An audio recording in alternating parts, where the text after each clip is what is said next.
And on the 9th day, God looked down on his wide-eyed children and said they need a companion. So God made a dog. God said, I need somebody willing to wake up, give kisses, pee on a tree, sleep all day, wake up again, give more kisses, then stay up until midnight basking in the glow of a television set. So God made a dog. Hello friends, and welcome to another edition of Just a Couple of Guys with yours truly, Ray Rogina, and my sidekick, the intriguing but mysterious Pat Crimmins. Pat, how are you today? They're working us like dogs, Ray. We're here at the Anderson Humane. For you long-time residents here, Anderson Animal Shelter will do as well. And Pat, we're here because we know that a lot of our audience are pet owners. You, sir, have been a pet owner. Talk to us a bit about the care and the necessary cautions you have to take when you do own a pet. You know, our dog was a rescue from a different place other than this one, but she lived, she was abused. She lived about 14, 15 years. We just lost her last year. And, you know, a dog, an animal, a pet can bring so much joy to your life that it's very important, and it helps with the quality of your life.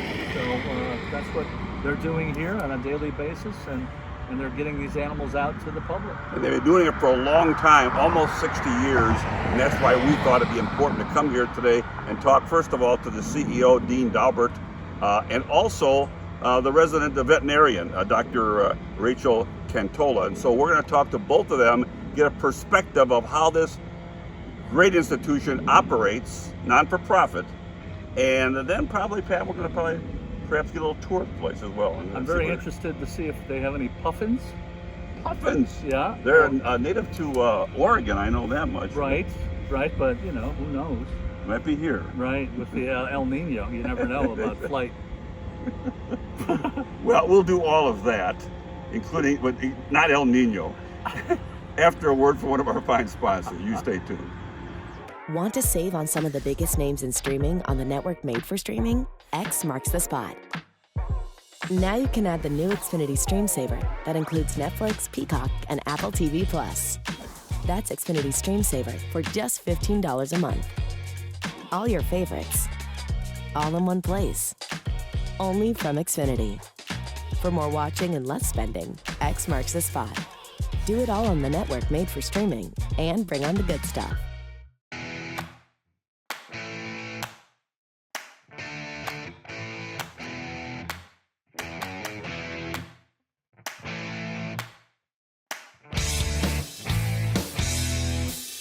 Hello, friends. You love an outdoor concert? River Edge Park in downtown Aurora has you set this summer. Highlights include I Love the 90s tour on July 20th. And just announced, rock legend John Fogerty takes the stage on July 31st. You can get the Let Out on August 16 or hang on to those summer vibes with Poi Dog Pondering on August 17th, celebrating 40 years of music. The full schedule is at riveredgeaurora.com or call 630-896-6666 for tickets. Well, we're back here at Anderson Humane, 1000 South LaFox Road in South Elgin. We're very pleased to have today two of the major players, if you will, at Anderson Humane. The CEO to my immediate left, Dean Daubert. Dean, pleasure to have you here Thank today. you for having us on. And the medical director, Dr. Rachel Kantola. And Rachel, it's very nice to have you here today as well. Thank you. And we're here to talk all things about an organization that's been around for almost 60 years, right? Almost 60 years, 58 years this year. You know, we've been serving the Fox Valley community through first as an adoption center and, you know, taking care of the domestic animals. But more recently, we've branched out into helping with wildlife. We have community programs that help keep cat animals in homes, as well as our clinic programs, which, you know, just help thousands of people with low-cost services every year. And just for the record, for our old schoolers out there, Anderson Humane is Anderson, the Ivor and Ruth Anderson Animal Shelter. That is correct. As they remember over all these years. Yeah, we rebranded a few years ago as we merged with Fox Valley Wildlife and took on that component. We felt that Humane Society reflected better, so Anderson Humane is what we became. Now, I happened to read an article that Dave Huhn, one of our guys, our friends of the Someone you should know. podcast, someone you should know, That's right. columnist in the Daily Herald, and he had an article and he talked about a couple of things we're going to get to as fundraisers and so on. But he mentioned in the article that you bring in here 4,000 animals over the course of a given year. Talk to us just about that stream of animals and why do they come in here and so forth. So Anderson Humane is, of course, we're not government funded at all. We are strictly donor-based funding, which means that we are a private shelter. And we take animals from all across the Fox Valley and across the states to help them with their homelessness. So we get quite a few of our animals from low income, impoverished areas in Oklahoma, Texas, Georgia. That's where most of our puppies and kittens come from. They come up there.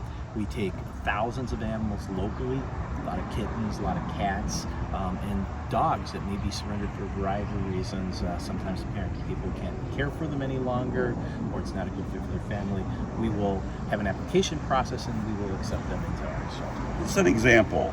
A cat has a huge litter of kittens and the family says, well, we love the kittens, so we can't handle all these kittens.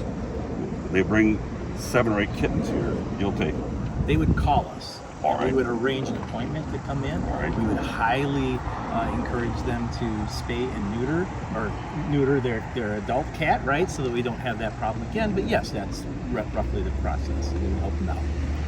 All right, Rachel, why don't you tell us a little bit about your role here and what you do for the shelter, so that everybody understands what the medical director does. Yeah, so we do a lot of spays and neuters for our own animals. We manage the health of all the animals that are in our system, whether they be in our physical shelter or in foster. There's a lot of things you need to worry about with a big population of animals all together, like infectious diseases, so we deal a lot with that. We also do offer low-cost services to our community, which it's not as much as the need is, but we're hoping we can expand that in the future. But we currently offer low-cost vaccines. We have vaccine clinics a couple times. We're aiming for a couple times a month. We do offer low-cost spays and neuters for dogs, cats, and rabbits.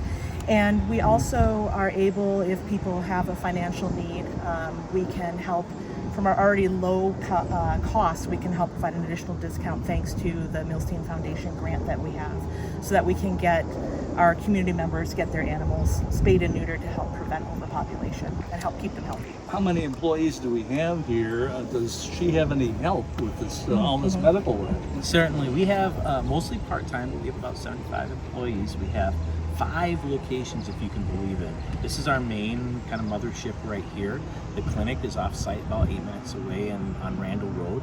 We have an adoption center at North Aurora. We have an adoption center in Bloomingdale, so the Petco Bloomingdale and the Pet Supplies Plus will both have dogs and cats. And then we have forestry cages out in Elburn, where we do some of our wildlife as they're getting larger and they're getting ready to be released. And then we have just a few offices over in St. Charles, that because we do not have space here for any kind of administrative work. Sure, I I want understand. to walk through the adoption process. Before I do that, you raised an interesting point for the doctor here. What about abused animals, as far as your treatment of such? Yes, luckily it's not that common. I would say that if we see issues, it's more often neglect because people cannot provide the appropriate care.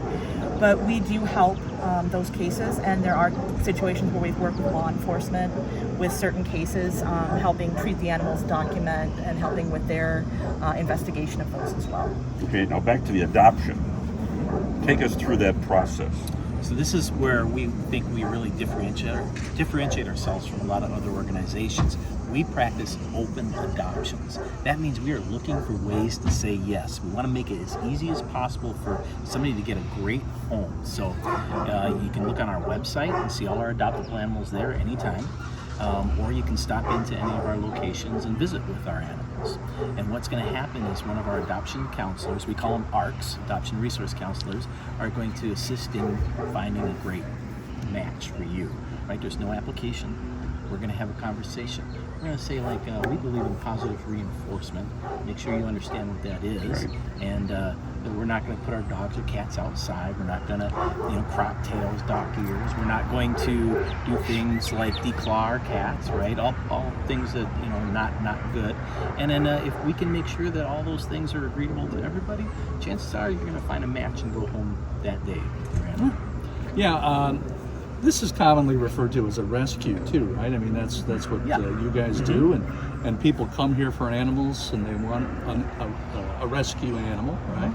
But you're suggesting that there isn't really an application process. It's more of an informal discussion. Absolutely. But other rescues do have like a written 48-page application process, and you have to give a blood sample, all that kind of thing. Why are you guys different? Yeah, there's nothing wrong inherently with that process, but it's a matter of scale and resources. By having an open adoption process, we adopt out thousands versus hundreds of animals each year. Right. Now, you might be concerned, wow, if they're just giving these animals to anybody, Dean, right? But our return rate in animals that come back to us, meaning that for whatever reason that didn't work out, is lower than the national average. Okay, very rarely does it not work out with thousands of animals that we adopt out. Some places there's a lot of care goes into these animals. There's a lot of blood, sweat, and tears, right? Sure. And a lot of emotional connections. So I never fault an agency that may have more restrictive practices. That's their way. But I would rather help more animals and save more lives. Doctor, back to you for a second on the somebody's adopted an animal here. And they're going to provide a loving family, but you discover that the income threshold is down there. So talk to us about that you call it low-cost veterinary treatment. So if folks go to our website and they look under pets and services, or pets and programs, they can find low-cost vet services. That gives our current prices for the preventive care that we do. So that's vaccines, heartworm tests, heartworm and flea prevention, spays and neuters. And they can email the clinic. The email address is right there. And there's just a short application process to get them in our system. If they are able to show that they have additional need and can't afford the prices that we have for our low-cost services, they just need to let us know. And we do have policies in place to help these people as well that can provide proof of extra need, and so that we can get their animals taken care of, again, partly through the help of the 𝐚𝐿stein Foundation. But we'll do whatever we can to try to help folks. Often we're limited by our capacity. Right now I'm the only veterinarian, and we have another veterinarian that's starting, and again we hope to expand our services, so we're not able to provide full veterinary services yet, but all the preventive health care stuff we do, and then in exceptional circumstances it doesn't hurt to ask, and we'll do what we can to help those around us. And you alluded to this earlier, and it goes along with an animal being placed in a loving family, but we find that the animal might have some behavioral issues, and so your website says that you do provide some behavioral training. Yeah, we do. We have a really good behavioral and training team, and they work closely with our animals here to help with any of their special challenges, and they work closely with adopters and owners we want to do everything we can to keep animals in their homes. So my part comes into that with some medication in certain cases, and then we work together as a team with the owner to try to keep these animals in their home and deal with whatever behavior issues might come up. What about the ultimate panic situation? By that I mean somebody who brings in here, they have an animal, they bring in the animal really is sick. Maybe the indication is that they're going to die. Yeah. Will you we assist in that? We do. We again, based on our capacity, we will do some euthanasias at low cost for people in need, because we don't want their animals to suffer. Right. So if it's at the point where we cannot help them realistically, then we will help give them a peaceful exit if we can. It sounds to me like you provide some sort of counseling service as well. When I say counseling, you look at the situation and you talk with the owners as Absolutely. to what the best foot forward is. Absolutely, and that goes whether it's a behavioral issue, whether it's a medical issue, anything like that. We try to work closely with adopters or potential adopters and owners to provide the best overall care for their animals. You mentioned the website. Maybe we should get that out so that everybody can access that if they have questions or looking for additional information about a topic we didn't cover necessarily. We'll put it on the screen too. www.ahconnects.org. Ah, who was in charge of that name? That was a few years ago when they rebranded 𝐴𝐻_Connects. But you can always Google Anderson Humane and it'll take you right to us. That's frankly what I do when I go I wanted to on talk that a little bit about on-site. How many animals do you have on site? So We hear dogs barking in the back. Yeah. Tunnels, well, it's moving about. interesting. We have, and we're really proud of it, a robust foster program. I'll answer your question, but we have a robust foster program. Any given time, 70%, between 60 and 70% of our animals are in foster homes. So we can care for way more animals than what we have physically on site here. If I had to go by what I had on site here, you're looking at about 100, 125. That includes cats, right? But we have right now over 450 animals in our population. That's like 130 dogs, and then the rest are kittens and small animals, mostly cats. Right now there's only 300 cats. So describe that foster process. So again, just like everything else, we want to make that as easy as possible. You just go to our website, you're going to click on the link, you're going to watch a video, you're going to fill out, it's not an application, it's just information so that we know what to match you with, and we're going to reach out to you and send you home with a kitten or a cat or a dog, something that matches your level of expertise, right? And we have 3 foster coordinators that are, those ladies are fantastic, including Dr. Kantola, who answers texts and emails and questions at all times of the day, and because we really want to make it a positive experience. You encourage the fostering before the adoption, or is it? So our fosters are separate from our adoption process. I do encourage everybody to foster before they adopt, so they can understand what it's like to have a cat or a kitten or a puppy, right? Especially if they've never had one before. But our fostering, our adoption process, we pretty much want you to take them. Once they're an Anderson animal, they're always an Anderson animal. So we'd hope that you would give it a chance, right, and work through it with us. But if for some reason you can't keep that animal,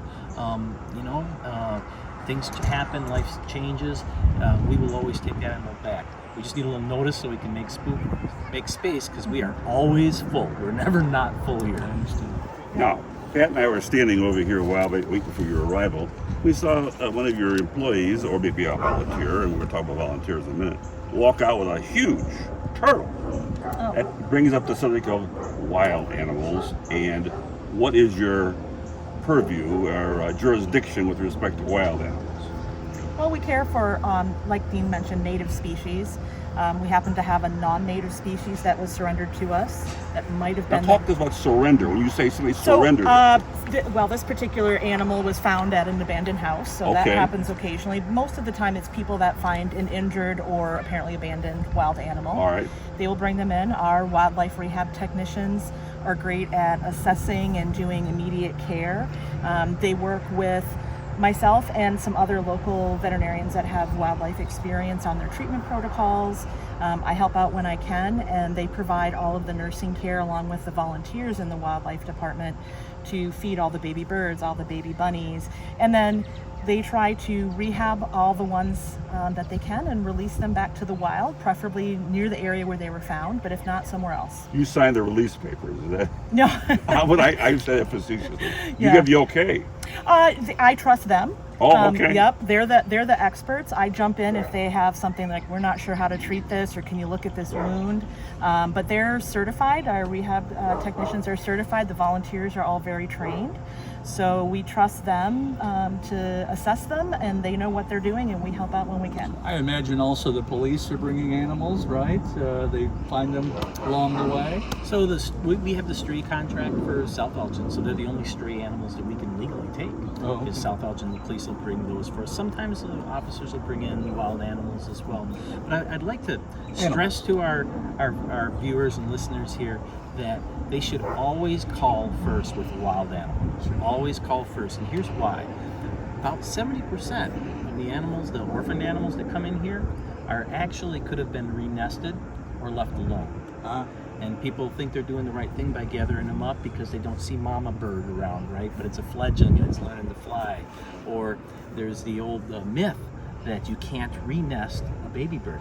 Birds have very poor sense of smell, except for some raptors, right? They can't smell really at all. So you can put them right back in their nest just fine. But until I worked here, I thought you couldn't do that, right? Baby bunnies don't live in holes in Illinois. They live in little shallow depressions in the ground. They did one right there on the grass with all these dogs walking around here. They had a nest, and you could see the little baby bunnies. They're hard, but they were fine.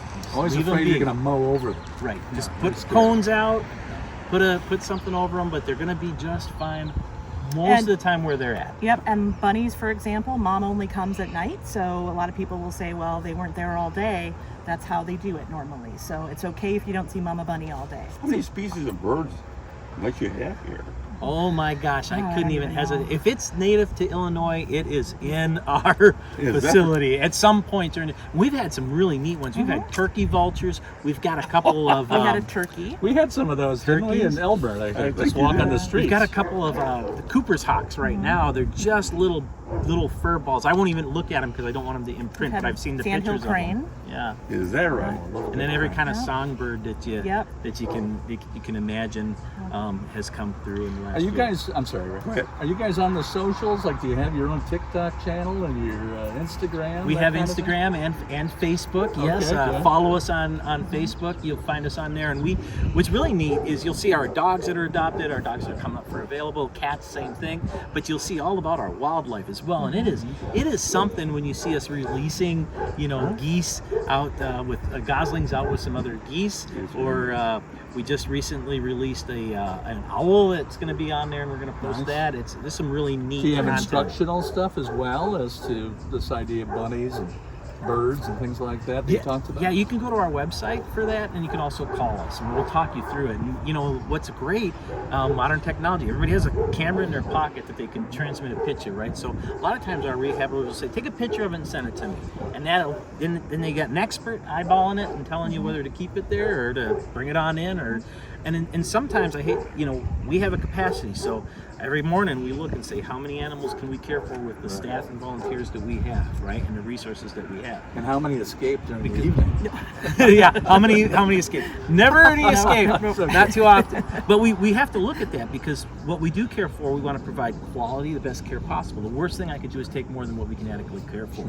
So sometimes we have to put limits and say, hey, we're going to refer you to another rehabber, right? And that makes sense. It's a smart and ethical thing to do. Right. So Pat and I have a belief that many of our viewers are animal lovers, and along with that, then the possibility exists that they may want to come here and volunteer. So let's talk a minute about your volunteer program, and how does someone who really would like to get involved with animals here in a humane way, how do they get involved? Oh, it's super. Again, we try to make it as easy as possible. So you're going to go online, you're going to fill out the volunteer application, right? And then you're going to schedule time with one of our volunteer managers. They're going to do a short orientation with you. It's going to be via video, right? And you can watch it. And if that doesn't work, we'll figure it out and have you come in, because we got a way to make it work for everybody. But then we have volunteers that are, we call them mentors. So then you're going to come in and you're going to spend time with one of our mentor volunteers, and they're going to show you the ropes, how to help with cats or kittens or whatever, clean those litter pans, how to look at body language so you're handling animals safely. They're going to show you where we walk our dogs and how to leash them. And one of the neat things that we started a few years ago is we practice fear-free concepts. And so does Dr. Kantola in the clinic. It doesn't mean we're fear-free certified, because it's really hard to do in a shelter, but we try our best to give our animals agency and try to not keep them as calm and free of fear, anxiety, and stress as possible. So every single one of our employees goes through a 6-hour course on this, and we really, really encourage our volunteers to do so as well. And many of them will go through that fear-free. Counsel humans as well here while we're at it. Yeah, right. The concepts all work as well. Sure. Before we take a break, we want to, one final thing is alert our audience to some fundraising, and the fact that Dean said a lot of the money that help operate this thing is donations. So first of all, on July 13th, you have a river cruise on the Fox, but it's sold out. Thank So, goodness, yes. It's sold out, so you can't get a ticket, but better luck next year. On September 14th, however, talk to us about the Walk for Animals and the Batavia River Walk, which also includes a 5K run. Yes, that's going to be fantastic. So the idea is, like many other walks or runs, you can just go to our website, find all the information on that. But what you're going to do is you're going to fundraise for the animals, and all the funds are going to come, of course, to us to help us care for these animals. Now, keep in mind, about 25% of our operating budget comes from adoption fees and the small amounts that we charge. The rest is all from donations and fundraisers from the public. So we rely on the public to tell us how many lives we want to save each year. This is a great way to walk for animals or do that 5K run. Do you have a system where I can adopt Timmy the dog in here, and I'd be responsible for his monthly whatever? But that's my thing. He's my dog. Generally what we do is you would sponsor the animal and give a donation for that. Sure. And then we would put, like we do, a lot of businesses will do that, and they'll put the logo on there, sponsored by this animal. You know, our average, this is a crazy number, our average domestic animal costs us $900 to care for. $900, that's on average. Now, we got a lot of kittens and puppies that come right through, but we do surgeries, we do spay and neuters, we do all their vaccines, and from when to when, though? From the minute they come until the minute they leave? To the minute they I leave. see. Yes. Okay. So that's not necessarily a week or a month. It could be a year. You know, we try to get our animals into homes as soon as possible, but being that we have the luxury of never having to euthanize strictly for space. Sure. If an animal is adoptable, we've had them here for a year and a half. Hate that. They should be in a home. But if we believe that they're adoptable, and then, you know what, every time they get adopted eventually. Maybe it's a compliment. Maybe they're comfortable. We're also, if we have the donations, we've been able to help several animals with more extensive medical needs that other rescues were not able to help. Providing surgery or medical care for some pretty severe health issues, and we couldn't do that without the donations. And on that donation piece, your website does show you a spot where you can donate. And my last question before we go to break is this. People can, and I'm assuming you do receive large donation once in a while from an estate. Someone who's an animal lover and as part of their will and trust decide to donate to Anderson Humane. Absolutely. Those are the gifts that, you know, they keep on giving. It's to ensure somebody's legacy, and it's a great way for them to make sure that their funds go to a great cause and good work is done with it. It's called we have a 𝐀𝐧𝐝𝐞𝐫𝐬𝐫 Giving Society, and all that information is on our website, or people can contact me personally and I'll help them make those arrangements. We're 501c3, right? Absolutely. Yeah. Absolutely. We're going to take a small break. When we come back, I think the doctor and Dean are going to take us on a little short tour and get a glimpse of inside the operation. You stay tuned. The Kane County Cougars are back for the summer. The best family entertainment around features sunshine, baseball, and fireworks through Labor Day. With great food, entertainment, giveaways, and running the bases after every game, there's something for everyone at a Cougars game. Thirsty Thursdays feature $2 beer, pop, and hot dogs. And on Sunday day games, a $15 ticket gets you $15 right back in concessions at the ballpark. Visit us at beautiful Northwestern Medicine Field this summer and make your family memories today. And we're back, and now we're inside the Humane Society, and we're still here with Dean Daubert, the CEO and big shot around the Anderson Humane Society. Where are we right now as we find ourselves? So we're in the lobby. This is where all our adoptions happen, for at least this location. And what we're seeing right here is we love to count our adoptions. So every morning we walk in, we know what good was done the next day, and we know that today we're at 1,787 adoptions year to date. And then what we try to do is, if the folks are willing, we'll get a picture of them with their adoptable right here, and then we post that to social media, and everybody loves that. You're thinking about that So kind of the much way fun. out. Yes. I'm trying not to adopt anything. Thankfully, I have a lease that won't allow it. We can get you squared away. There's ways around that. And then over here we have Deb. Deb is one of our trainers we had talked about earlier. So Deb runs a bunch of great classes, everything from puppy adult, basic, intermediate, and then we run. She runs a couple other programs that have been wildly successful. Our group walk program, where she'll go to one of our forest preserves, and folks can come and learn how to really just take a great walk with other dogs.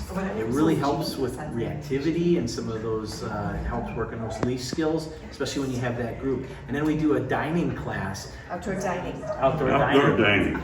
Because you don't want to be sloppy when you're dealing with the puppy chow. Well, right. That's true. So we'll go to a local restaurant, brewery, patio, and Deb will teach them all how to, be good citizens out there. And we are starting a canine good citizen this fall, right? This later this month. All right. So the training that we're talking about, is it similar to what you see maybe at PetSmart or something? They have a class on Saturday. It's similar, but I feel like ours is probably more well. That's understood. It's more in depth. We go into more. I think at those classes it's really basic obedience for the dogs. We are really trying to impart knowledge on the owners. Right. And teach them what they have to do, because they're, a class is 1 hour a week. Sure. Your dog's not going to learn a whole lot in an hour a week. You have to know how to go home and work with your dog. What I always felt was it's the really most. a class for the people. What I always felt was the most important part of the classes is the socialization. For sure. With the other 100%. dogs, right? Because Yeah. you want your dog to be able to get along with other dogs. 100%. Humans, that's a matter of choice. And I'll tell you, Petco and PetSmart have great training programs. Sure. I wouldn't hesitate to take my dog. If you can't come to our For classes, sure. they're great Absolutely. options for you. You want to Absolutely. get them trained. That's one of the number one reasons dogs are surrendered is lack of training. The best thing you can do to get a good start is get training. We hope you do it through us, but do it someplace. Right. And do it fear-free and We positive. need a military academy for pets. That's right. Let's go back and see some kittens and cats. Thank you, Deb. You're welcome. Thank you, nice to meet you. Oh, you too. Excuse me. This is where the allergies kick in to hide here. Oh my goodness. So we are in kitten season for sure. So sometimes it's barely stopping. Usually we'll have a break in about late January, early February, and in March we start to get the kittens back with this unseasonably warm weather that we've been having. So as I was saying, we have over 350 kittens and cats just in foster, not to mention all of our beautiful condos in here. It's 1969 over here. Hey, And buddy. it's feeding time, so everybody's getting very Oh, it's- vocal. very Yeah, nice. they're waiting for Andy to give them their Good to see food. you. Hi. Now, They know the routine. our cats They know you. Yeah. Yes, all right. Another person's coming. Our cats get a ton of enrichment throughout the day. It is rare. Right now we're feeding, so they're put away, but it is rare that we don't have 1 or 2 cats out and a volunteer in here playing and cuddling and socializing them. Almost all the time when we're open, right? Oh yeah. Getting kind of hungry. How about you, Ray? Not yet. Halloween's a good time for black cats. Kevin's feeding You know, raisinets. there's been no studies that have correlated that. It's a myth. If someone wants to adopt a black cat at Halloween time, we might have a little bit longer conversation with them. I but understand. It's going to be good. I want to show you Deb, if you got a minute. Yes. We're good on time.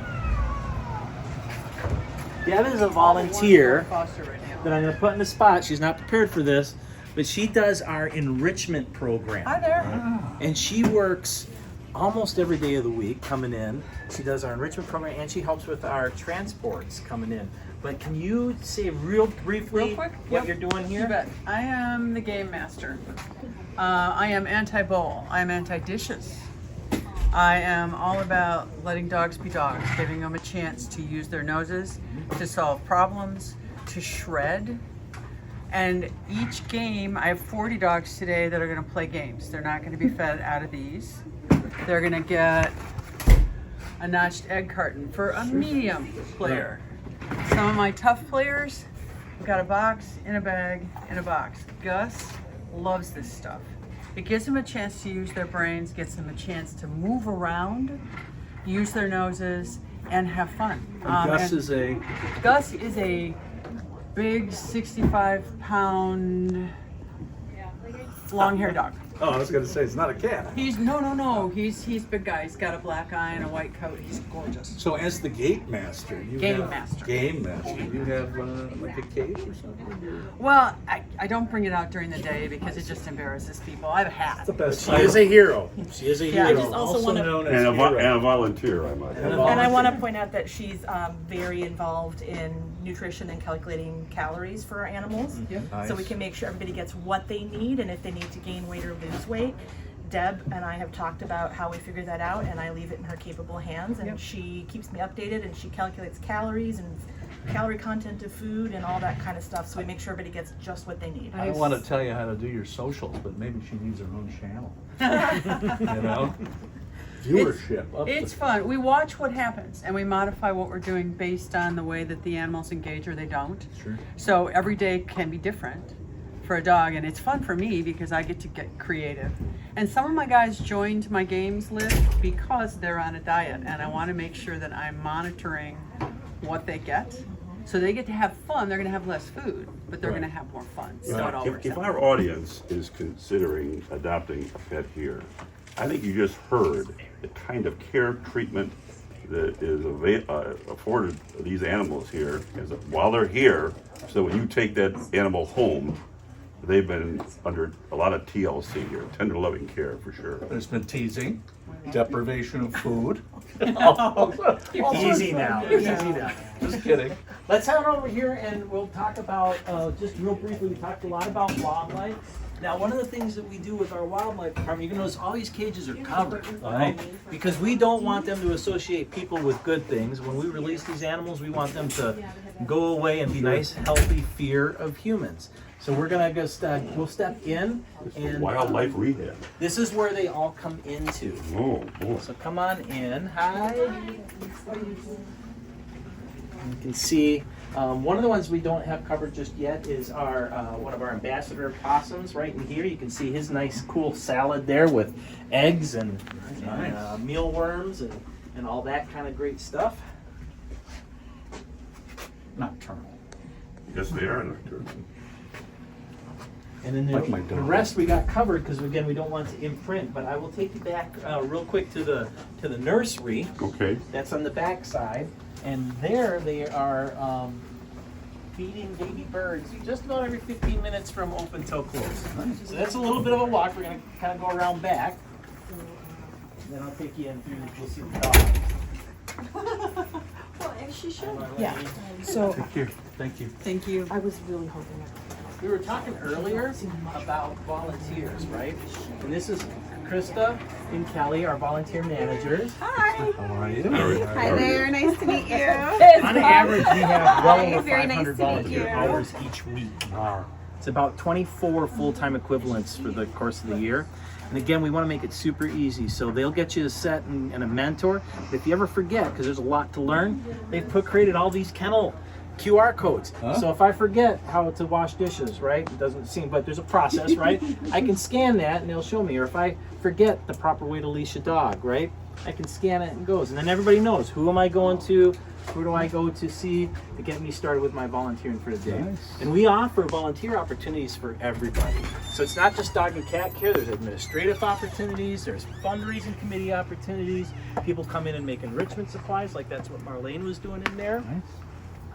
I see there's swag about. All the volunteers are wearing shirts. They get a shirt. Marlene is one of our special volunteers. She's also a member of the 𝐊𝐿𝐴 Legacy Society.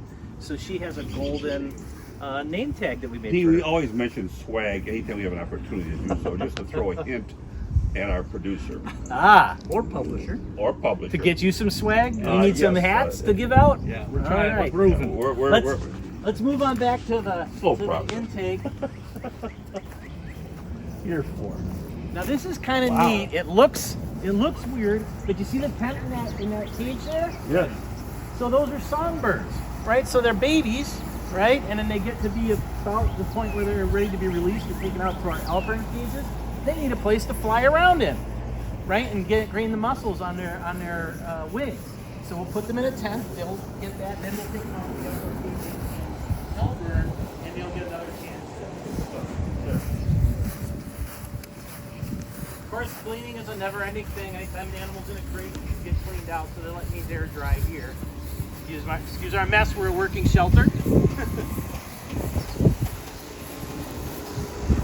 We're gonna be in a little tight quarters, but this is a lot of the hard work is done right here. Our podcast is coming through on tour. Yeah. Hello. Come on through. Come on through. Thank you. Sorry. We'll be quick, guys. Come in here, you can see it literally. Like this is on this. Is this every 15 minutes? No, 30 minutes. He needs to get fed. Do we have any 15-minuters? These guys right here. Every 15 minutes from morning till night. Now, Mama's not feeding their baby birds once it gets dusk, right? They go into hiding, so that's why we don't do it overnight. But during the day, and they're weighing them and checking them, and each one is got an identifier, so we can tell how they are progressing on their journey to hopefully release. That set of birds are there. How did they arrive here? Just one example. So they would call us first, right? And we would identify the species, whether it's one that we can help. Somebody called you. Make sure that they need to come to us, because that is the biggest thing, right? Make sure that they need our help. And then they will come in, they'll go through that area that we looked in first, get checked in, and then our rehabbers will go to work helping them out. Yeah. It's a lot of care these guys need to get them help. It sure is. What do we have here? Is this one of those huge owls, or what's this? It seems like it's pretty big. Up there, Yeah. that's 2 cages on top of each other. We do have some Cooper's hawks, but they're up in intake. If you guys wanted to take a look at that. And if you want a fine meal. Yeah. Yeah, we didn't look at the Cooper's hawks because they're so young, they're so vulnerable to be imprinted on. So I haven't even opened that cage to look at them. Yeah, I you looked have at to wear a a photograph of them because we want to make sure that they're not imprinted. Yeah. But owls do arrive here. Oh, we've released an owl early last week. We had an owl that was released, a screech owl. We've had great horned owls, several of them in. Is that right? Yeah. So are you a volunteer? Oh no, I work here. You work here. Tell us what it's like to work here. Every day is different. It's an adventure. I learn about a new animal every day. So I was obviously like formally trained in the beginning, but sometimes a new animal will come in and we'll all just get to learn how to take care of it, and we'll learn all kinds of new things about it. We had like a big group of woodchucks come in earlier this year. That was really exciting. What's that? How much would a woodchuck chuck? Do we know? As much wood as it can chuck. Good answer. So yeah, it's always something new, a lot of learning. Great time. Right. How long you been here? I've been here this full season, so this is my first season here. So it was like several college classes all enveloped into one here. Yes, yeah, it's a lot of hands-on. Yeah. Yeah, It's a full-time job. full-time job. Yeah. And of course, we have some volunteers helping us here as well. We've got Hannah, she's a volunteer, and Who are then you? interns here. Yeah. What's it like to be a volunteer? Pretty cool. We're gonna learn about lots of new animals and learn how to take care of them. Do the employees treat you well, or do you have to do all the sleeping and yeah? I love it. Good. Very nice. Well, thank you. Thanks. All right, now we'll go see our dog area. So I talked a little bit about enrichment, and what Deb's doing out there with to get our animals good enrichment. But we are really fortunate to have some nice play spaces. We don't have a play group going on right now, but we have a couple of nice pens here that are decent size where we can get dogs out in group play. And they can play together or single play. All of our dogs get 4 walks a day at least, and sometimes many more. Depends on them, usually 10 to 15 minutes. And then their walks, we've got a nice large property with some forested trails back there. So we'll have volunteers walking them pretty much throughout the day and helping us with that. So we'll walk this way, watch your step there. And I'll show you our dog. It's gonna be loud in here, but they'll quiet down once we get over. Yeah. How many different species of dogs do we have? Would you say off the top of your head? We've got big ones and little ones. All right, that's a reasonable answer. We have thousands of different breeds of dogs because most of them are mixed breeds. To answer your question, the This is open to the public where they can come in, and we have an area that's not open to the public. But again, our artists will say, what kind of dog are you looking for? Oh, you want one that we know is good with cats. Hard to tell, but if we know, we'll share that with you. And that's why fostering is also important for us. The more we know about an animal, the easier it is to adopt them out. So our fosters give us all sorts of great information on This is an exact replica of my dog. I think it's meant to be. I think we had the testing, the Karen. DNA testing. Karen. We had a part lab, part Doberman. So this is part lab. He might be. He looks like me. Matt, I'm telling you. He's got the Give some smooth thought. hair. I'm not allowed to have pets. So that's my That's a cute dog right there. How are you, buddy? That's a cute dog right there. Yes, you are.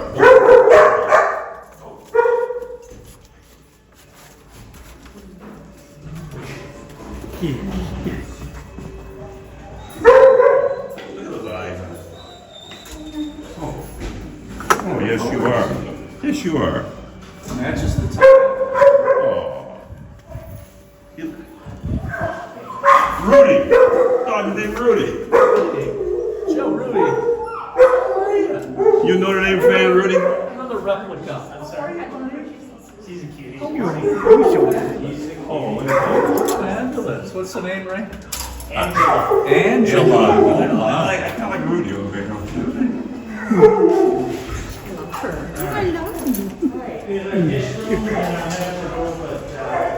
I think you've seen the major portions of the shelter. Very thorough. What? Gene, very thorough. Can I talk about our food pantry? So our food pantry is one of our newer initiatives that is open during our adoption hours. If someone has a need for food, that they're having difficulties supplying their supplies for their pets, we'll help them out. They just come in and talk to one of our adoption resource counselors at this location, and we'll make sure that they have food for their How did you guys handle the pandemic? So the pandemic was actually a really great time for shelters. So at first we all panicked when we sent all the animals into foster, but the public stepped up tremendously and we were able to put 90% of our animals in foster.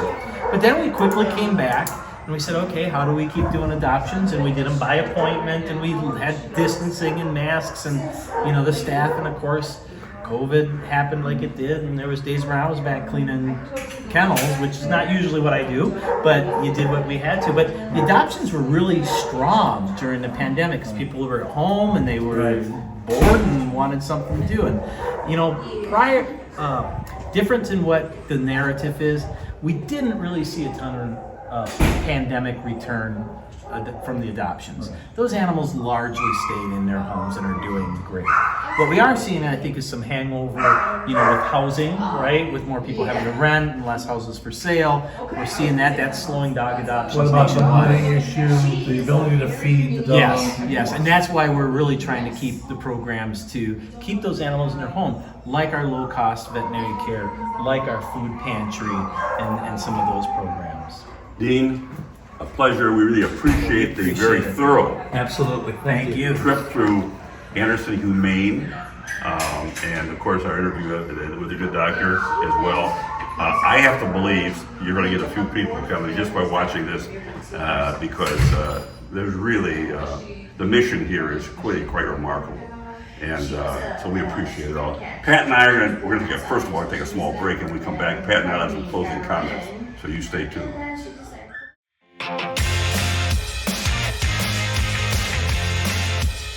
Hello friends, this is Ray Rogina. Are you looking for the place to be? Voted best live music and entertainment venue by the Daily Herald in 2023?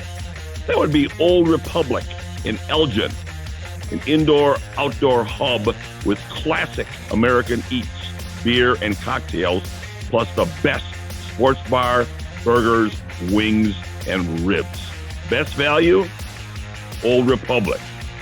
Another good place to be.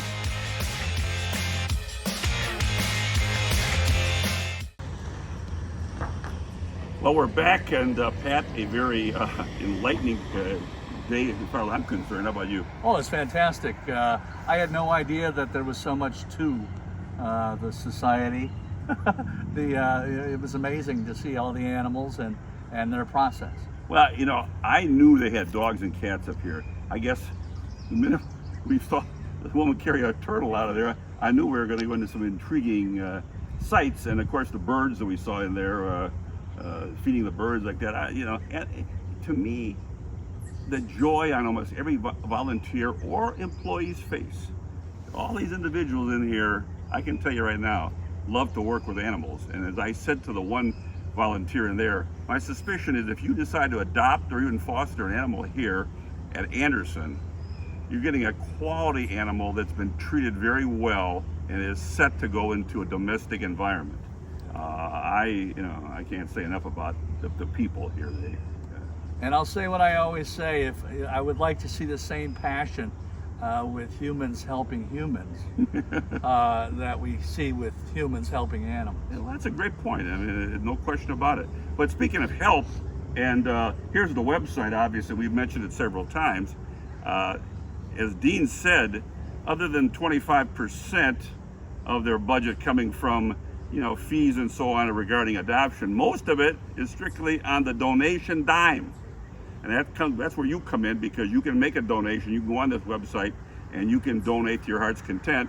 And as I also brought up here too, for you that are really been devoted all your life to animals, there's nothing illegal, nothing wrong about you deciding in your will or your trust to make a donation or a legacy to this organization here, which creates, again, a legacy for you as you go to the next state. 501c3, you can even mail a check, you can volunteer, you can walk a dog, you can do anything. Yeah, the volunteerism is something, and I don't think there's that many steps involved. If you really want to get involved, you can get involved. Okay, so for our crafty, and I mean crafty, cinematographer and really producer. He's producing this stuff. I don't know.